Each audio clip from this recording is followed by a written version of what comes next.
I believe there is such a concept as mental health. There's mental health organizations scattered all over the world, but everyone I've become acquainted with actually deals with what is called mental illness, the diagnoses in the DSM-4.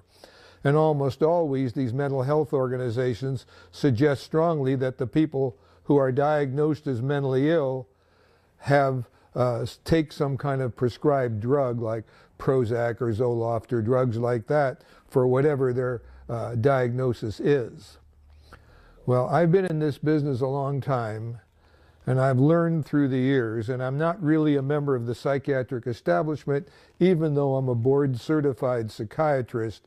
I'm kind of a maverick, somewhat off the norm for the establishment. I've never really diagnosed a mental illness from the DSM-4 unless I really have to for some legal or technical or insurance matter. And I've never prescribed what's called a psychiatric drug of any kind from the start, even though as I began my training, psychiatric drugs, especially Thorazine, became available.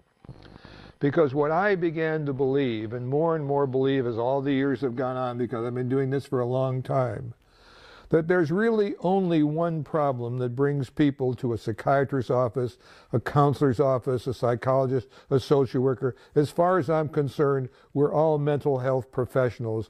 I'm a psychiatrist by training, but a counselor by choice.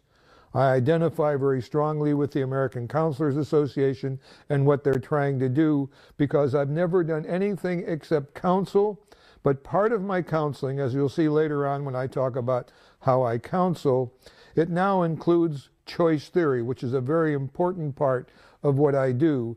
So the book Reality Therapy, which is the book I wrote on counseling, published in 1965, has been rewritten, I think, in 2001, and now is called Counseling with Choice Theory, the new reality therapy. And what's new about it is that as I counsel now, I also include the teaching of choice theory to the people I counsel. Sometimes I tell them directly it's choice theory.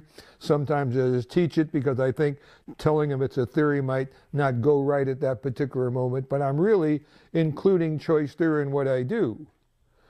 But what I want to get turned to now is what I think is, I'm absolutely sure of it, it's more than I think, the basic problem of anyone who comes to a counselor's office or is dragged to a counselor's office, and the person they're dragged to could be a psychiatrist who could counsel like me, or the psychiatrist who will not counsel like me, but the people that come in there, whether it's a psychologist, psychiatrist, social worker, counselor, all the people will share one uniform problem. It's not like there's hundreds of them. As far as I'm concerned, there's only one.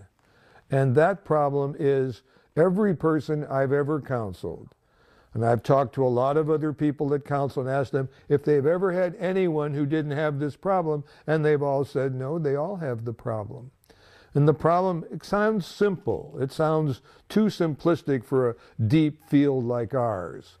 But even though it's simple, it's still very important, and it doesn't mean because something is simple, it's easy to deal with. Something can be very clear-cut and not be easy to do at all. So the problem the people come in with is they are unhappy. That's the problem.